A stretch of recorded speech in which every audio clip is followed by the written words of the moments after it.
মন ভেঙেছে। মন তো সবার ভাঙে। তাই যখনই মন খারাপ হয়, বসে পড়ি আমি আমার পেন আর ডায়েরি নিয়ে। লিখে ফেলি মনের সমস্ত কথা। কারণ তুমি তোমার মন খারাপের কথা যদি কাউকে শোনাতে যাও, পরে সেই কথাই তোমাকে ছুঁড়ে মারবে। তার চাইতে ভালো একটি পেন আর ডায়েরি নাও, আর লিখে ফেলো মনের সমস্ত কথা।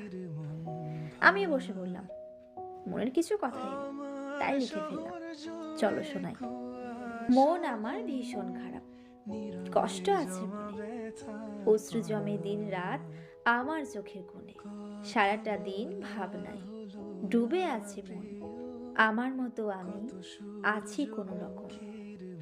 মন চাই ফিরে পেতে সেই সব দিন। কানের কাছে বলে যায় বাস্তব বড়ই কঠিন। নীরবে জমা ব্যথার পাহাড়।